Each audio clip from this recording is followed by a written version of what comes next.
Hi, everybody. I am Coach Rebecca Smith, and I have a little bit of a controversial topic. I don't know why it feels controversial, but I just am feeling so impassioned the last couple days because I have been seeing these massive confidence shifts in the athletes that I work with in Perform Happy. So I've been like, oh my gosh, I need to get this information out to the world. So I'm live here today on Facebook, or if you're catching this on the podcast, hello, or if you're catching it on replay, hi. If you don't know who I am the founder and CEO of Complete Performance Coaching and the Perform Happy Community, which is an online mental training center for young athletes and their families. And I'm just going to dive in and say, if you are dealing with a mental block, or if your athlete is dealing with a mental block or fears, stop trying to get your skills back. Okay, that might sound completely insane because you're like, well, actually, she has a meet this weekend, or the team needs her points, or the coach is going to kick her off the team, etc. Okay, I get it. I get it. There's a lot of consequences that come from having had a skill in the past and then you lose the skill. There are emotional consequences, there are social consequences, there are financial consequences, there are a lot of consequences. So the family is typically in panic mode when this is happening, especially when, the super talented athlete who has been just swimming along all of a sudden is like, oh, put on the brakes, what's wrong? Oh my gosh, this is not good. So I'm going to tell you, stop trying to get your skills back. And I'm going to explain to you why. There is this misconception that when you get the skill back, you'll be happy. Okay, let me explain to you what I mean by this. Once you get the skill back, you'll be happy. So when I was a gymnast, all I wanted was to be able to consistently do my beam series. Like that's all I wanted in the world, was just to be able to confidently, consistently do it. And then I would be happy, right?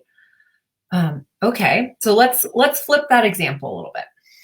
There are a lot of people who think that, let's throw an example of when you find the one that you fall in love with and you get married, you'll be happy. And yeah, maybe you fall in love and it's so wonderful and perfect, and then you get engaged and it's so magical, and then you show up on your wedding day and it's just perfect and amazing, and then you're married and then it's happily ever after, right? Okay, anybody who's married here can probably honestly say it's not happily ever after. Marriage is a trek, right? It's something that takes commitments every single day. It takes certain frames of mind to be able to tackle in a kind, loving, patient way, a committed way. And yes, there are amazing moments of happiness in my marriage, and there are also moments of just insane frustration, and it's not the thing that made my life perfect, right? If I'm being honest, and I think anybody out here who's married can be honest and say, yeah, no, it didn't solve everything. Check, life is perfect. End of fairy tale. I read these fairy tales to my daughters and I'm like, oh my gosh, happily ever after. Yeah, we'll get there when you're 12. We'll talk about what it's really like. And so there's this idea that, and I had this idea when I was young. It's like, as soon as I find the guy and I fall in love, it's going to be amazing. Well, I'm on my second marriage. I'm not proud to announce, but my first one, it didn't work out.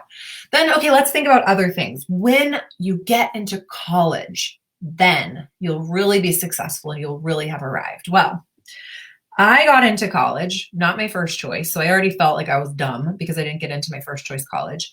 Then I went and I didn't do well, because for me, it was sort of like all the emphasis was on get into college. And I got in, and then I just didn't have the skills. I was 17. I was young. I was not prepared. I did not have the skills that I needed. And I had a big struggle. And I actually ended up leaving college and not going back for a few years because I even thought, I'm too stupid. I'm not cut out for college. I can't do this. Because all the emphasis had been put on that one thing. I did it, and oh my gosh, I did not arrive. All right, let's see. What's another example? Buy a house. When you buy a house, then you'll have arrived, you'll be successful. When you get that job, when you have kids. But then you have to fix the pipes when they break in the house, and you have to pay the mortgage payment, and then the kids need special help or need special attention, or your kids aren't perfect. Or like my preschool teacher with my little girl was like, maybe she's bipolar. She has ADD. And I'm like, oh my God, it's not perfect, but I got the thing that I was supposed to get that was going to make me happy. So what? Like, am I just damaged that I can't be happy? Because I thought that those things were going to make me happy. So that is the thing that we have got to stop doing. We have to stop thinking that when she gets that tumbling pass back, oh, the family's going to be so happy.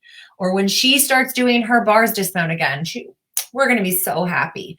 Because guess what, you guys?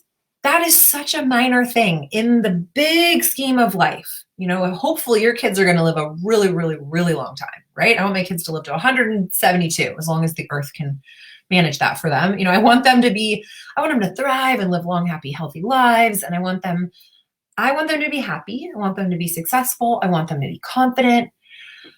And I know that I fell into this trap that I think everybody else falls into, or I can't say everybody, but a lot of people fall into. That's, you got to get these certain milestones and then you'll be okay. And here's the thing.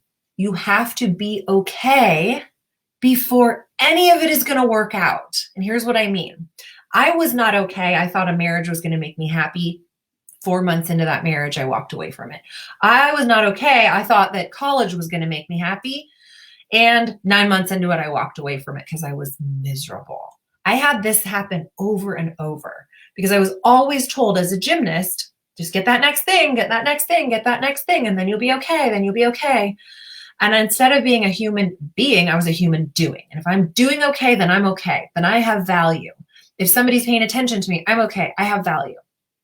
I never learned that I have value in and of myself, regardless of what I do, regardless of how successful I am, whether it's in business or with my kids or what grades my kids get.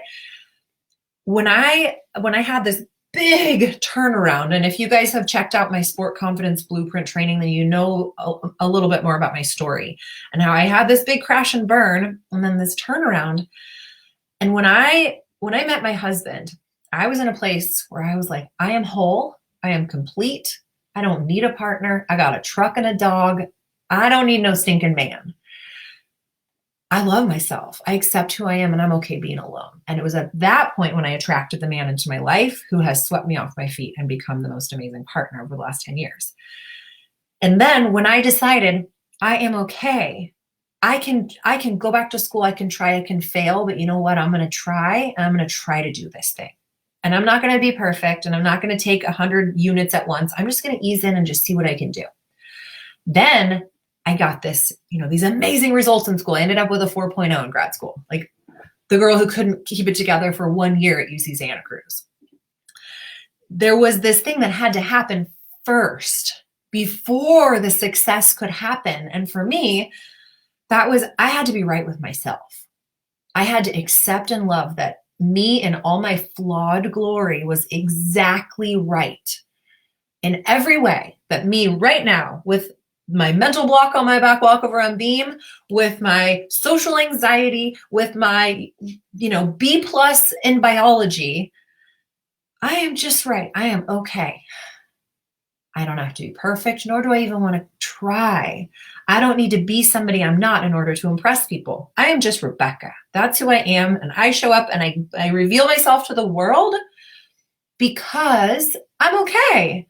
And the reason I'm okay today is because, not in spite of, but I'm going to say it because of the struggles that I had in life, because of my mental block on beam, because of my divorce at 22, because I dropped out of college, because, the list goes on, because of all those things that were hard for me, I have surrounded myself with the best, most amazing community of people that have shown me you can do absolutely anything in this life, no matter how hard it is, if you've got support and if you don't need to be perfect and you just try your best. And that's the way that I live my life today. And that is the foundation of the perform happy mindset. So we're not about like, yay, get your skill. And then, there is an element of let's show me your skill. I'm so proud of you. But it's not about that. Because if you don't get your skill, you are no less valuable. And here's the crazy thing that I'm seeing more and more as my perspective shifts on this and breaks away from my industry a little bit on this. it's not about the skill. And as soon as it's not about the skill, it's not about the performance, it's not about being perfect, it's not about doing better, there is this peace that comes over the athletes. There is a peace that comes over the family. The tension that's leading to that heightened state of anxiety, it drops. And then guess what happens? And this is not the point, but what happens is you get your confidence.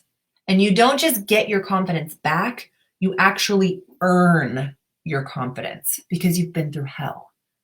And you've been through hell with dignity, with grace, and with a really good attitude. And it wasn't always good and it wasn't easy. But when you climb out of the rubble like that and go, who cares about the stupid skill? Thank you, coaches, for working with me. And oh my gosh, my teammates are so supportive. And you know what? I'm just going to put one foot in front of the other and do what I can here. I'm going to show up because I love my friends and I love my sport, not because I need to win.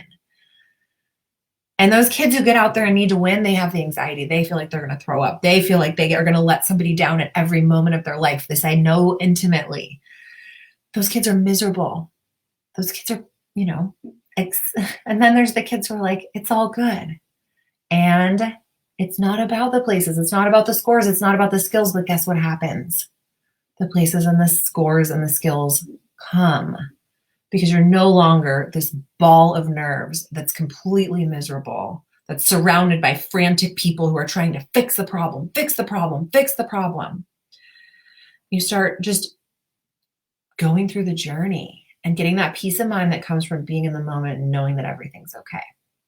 So this is so much bigger, you guys, than one stupid skill. This is bigger than points. This is bigger than scores. This is bigger than places, medals, podiums. This is so much bigger. And if you're making it about the stupid skill, you are missing everything. You are missing everything. So there's my little crusade, but there's my soapbox.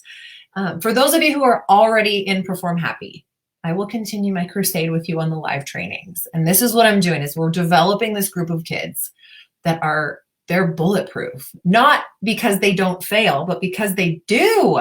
And they do it with grace and they do it with dignity and they do it with a great attitude. And then they talk about it. And then when they fall short, they forgive themselves. They accept themselves.